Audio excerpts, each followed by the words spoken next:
Boleh kita tetapkan tersangka Saudara PAP atau Priguna Anugrah Pratama. Pekerjaan dokter pelajar yang sedang mengambil spesialis anestesis di Rumah Sakit Hasan Sadikin. Alamatnya Kota Pontianak yang sesuai dengan KTP dan Kota Bandung tempat tinggal saatnya ini. Sehingga mahasiswa yang bersangkutan yang melakukan tindakan tersebut akan kami kenakan pungutan studi dan sehingga tidak tercatat lagi sebagai mahasiswa UNPAD dan tidak dapat melakukan lagi kegiatan baik di lingkungan rumah sakit maupun di lingkungan UNPAD.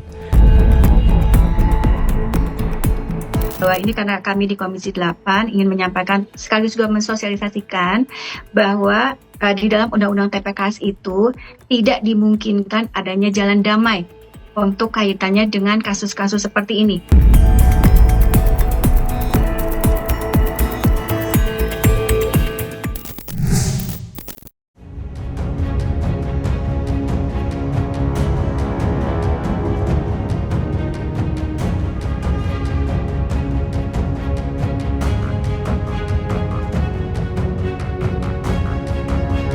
Aksi keji dugaan kekerasan seksual yang dilakukan oleh dokter residen anestesi dari program pendidikan spesialis bernama Dr. Priguna Anugrah Pratama hingga sampai saat ini masih membuat geger jagat maya. Bagaimana tidak, hanya karena tak mampu menahan nafsu semata, ia rela mengkhianati sumpah dokter yang sudah diucapnya. Dan kini konsekuensi berlimpah pun dijatuhkan kepadanya, usai perilaku bejatnya yang kini jadi sorotan di mana-mana. Ya, sejak beberapa hari lalu, Dr. Priguna sudah resmi dijadikan tersangka oleh Polda Jawa Barat. Hal itu diumumkan lewat rilis yang diselenggarakan pada hari Rabu 9 April 2025 silam.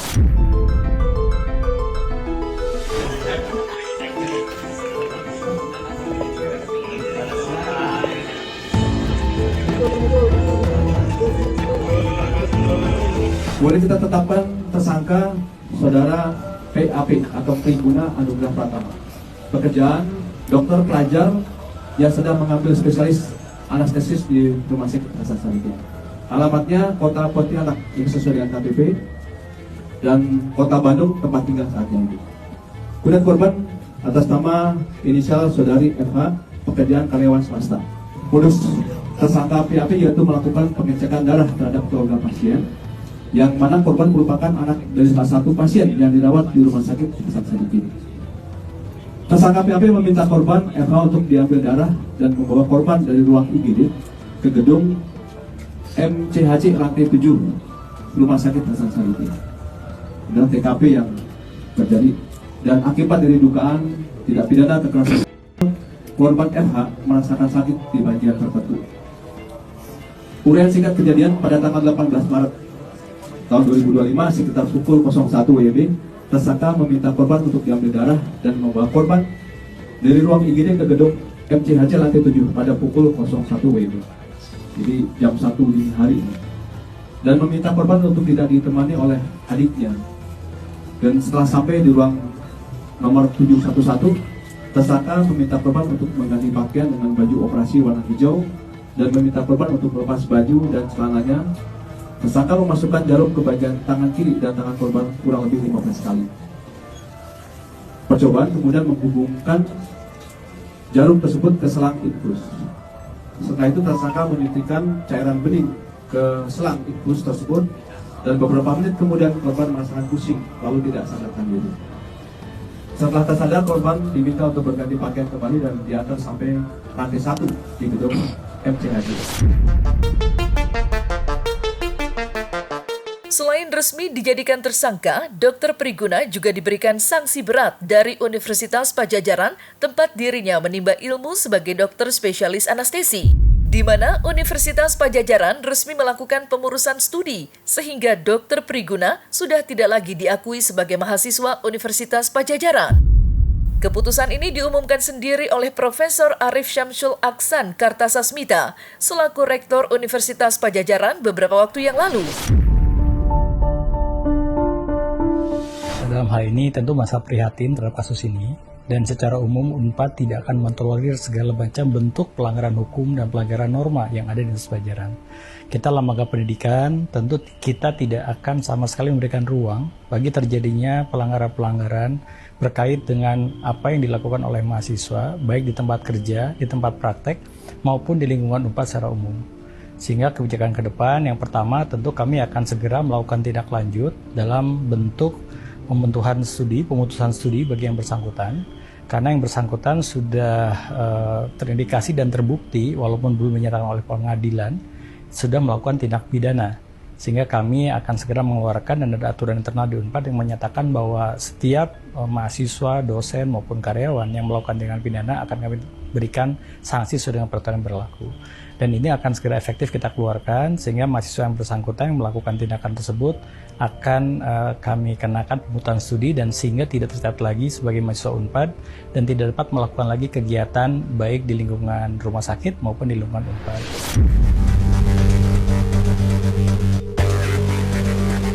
Miris memang apa yang terjadi. Seorang dokter yang sejatinya berkewajiban untuk memberikan pertolongan malah memberikan luka teramat dalam yang tidak akan mampu dihapuskan.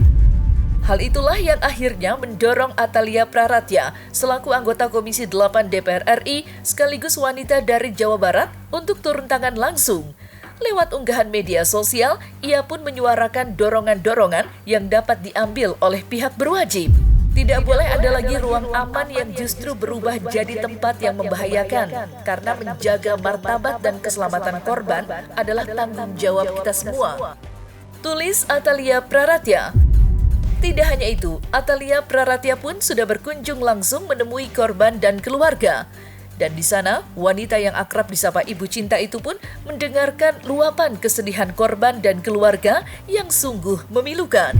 Lantas, seperti apakah pengakuan yang disampaikan pihak korban untuk Atalia Praratya? Serta bagaimanakah pula kondisi korban saat ini? Korban saat ini kondisinya masih sangat terpukul. Artinya dia masih mengalami trauma berat meskipun sudah berangsur pulih begitu ya. Jadi sangat sedikit sekali bicara dan bahkan nampaknya dia lebih banyak termenung begitu. Nah, jadi pada situasi tersebut, maka ketika saya bicara dengan kakak dan juga orang tua korban, beliau mengharapkan hal yang menurut kami adalah satu hal yang sangat penting untuk digarisbawahi begitu ya, yaitu bahwa mereka berharap agar supaya kasus ini bisa cepat selesai dan juga pelaku bisa mendapatkan hukuman maksimal begitu. Nah, kan kita tahu bahwa berdasarkan Undang-Undang TPKS ini 12 tahun 2022 6C itu dinyatakan bahwa tindak pidana kekerasan seperti ini ancamannya yaitu 12 tahun. Namun apabila dilakukan oleh tenaga medis itu bisa bertambah sepertiganya begitu. Iya, dalam laporan mereka kepada saya begitu ya, mereka menyampaikan bahwa pada saat itu situasinya memang tengah malam pada tanggal 18 Maret itu ya, dini hari. Jadi pada waktu itu keluarga sedang menunggu pasien, kemudian dokter PAP ini mengajak FH begitu untuk dilakukan upaya pengambilan darah begitu ya. Nah, kemudian pada saat itu tiba-tiba yang bersangkutan ini diajaklah ke gedung lain yaitu ke lantai 7 begitu.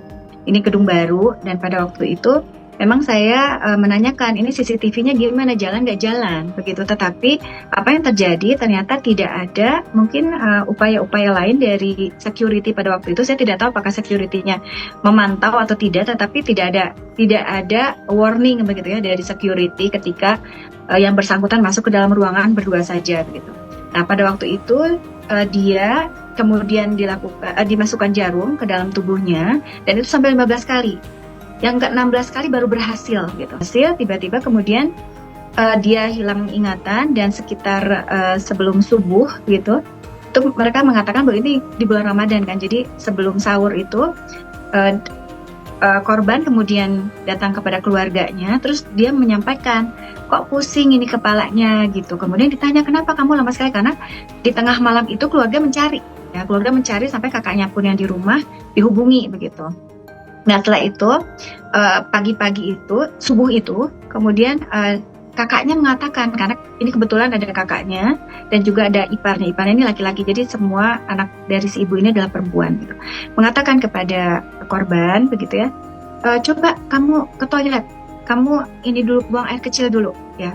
Nah kemudian dia menyampaikan ternyata perih, sakit begitu. Nah pada waktu itu iparnya yang laki-laki dia curiga, dia katakan ini harus segera dilaporkan. Setelah itu dilaporkan kepada pihak yang berwajib.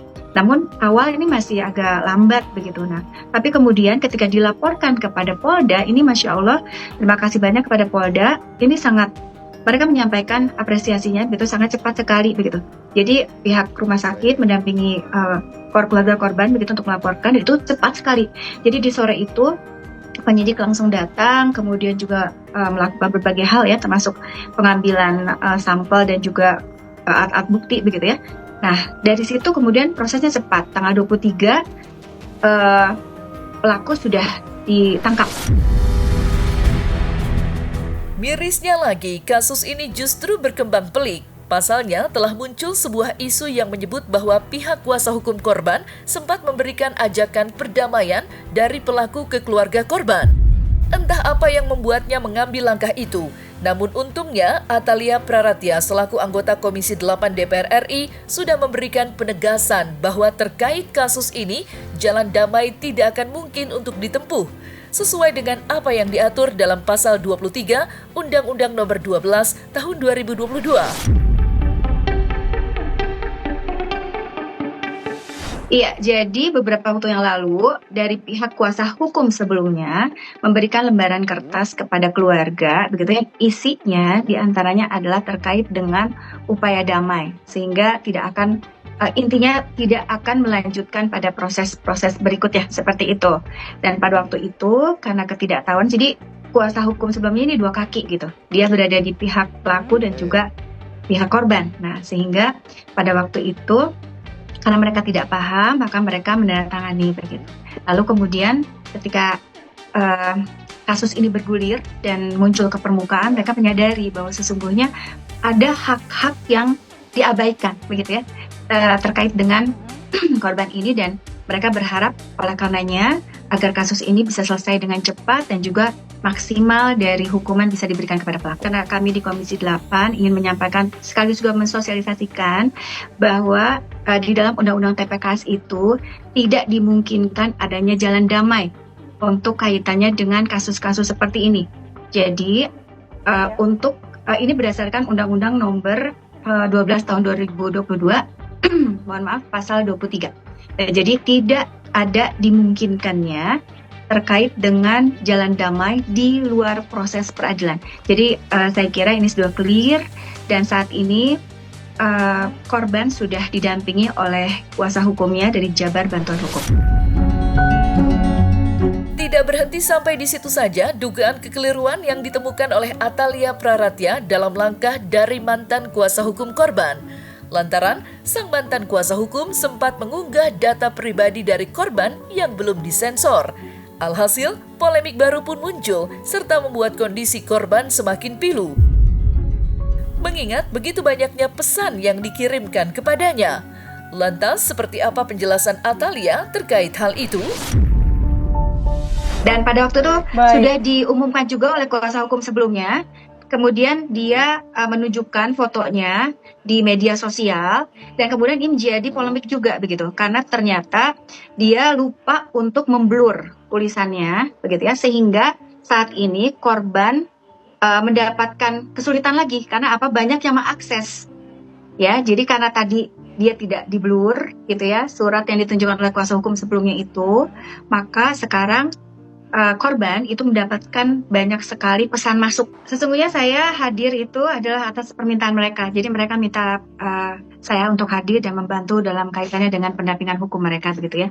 Dan saya bersama dengan Jabar Bantuan Hukum, ini di bawah binaan saya langsung melakukan upaya cepat begitu, agar supaya proses ini bisa kita dampingi. Nah, tapi untuk yang dua lainnya ini memang saya belum terakses dan belum mengakses. Jadi mudah-mudahan kalau seandainya mereka berkenan, ayo kita sama-sama, kita akan dampingi bersama gitu. Jadi dalam waktu dekat ini saya akan lakukan.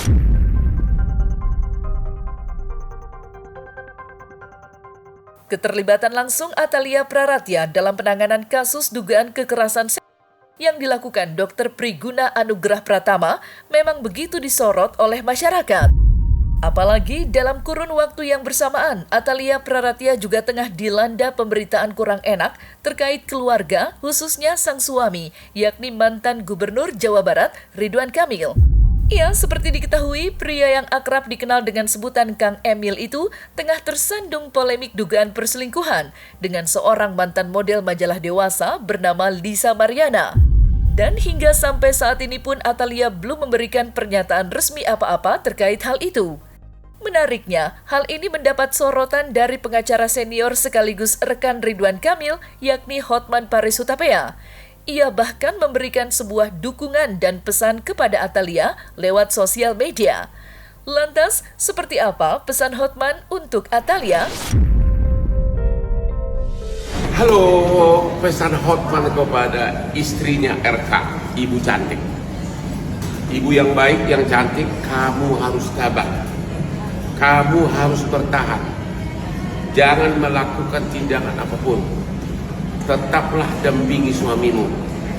Pada akhirnya kamu akan sebagai pemenang. Ingat, kalau kau menjauh, kalau kau meninggalkan suamimu, malah cewek-cewek lain akan senang. Ya, godaan terhadap Hotman jauh lebih parah dari yang dialami oleh suamimu.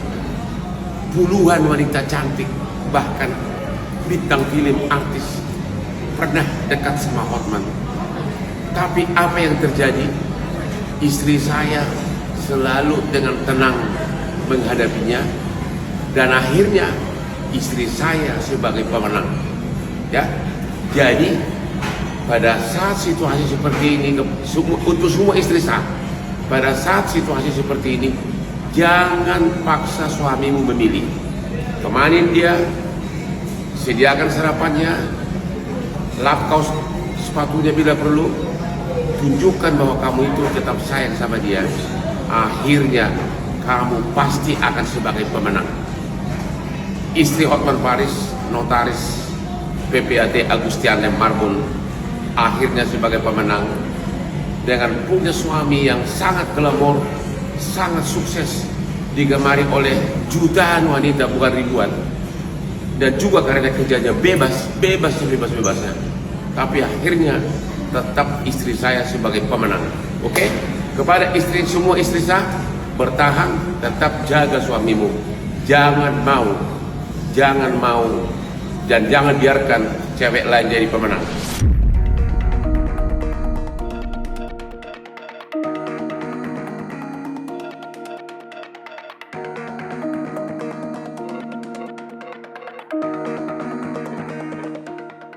Nah, selesai sudah Cumi Lovers, saksikan terus Cumi Camp In Depth, kabar lengkap, mendalam, dan akurat dari narasumber terpercaya.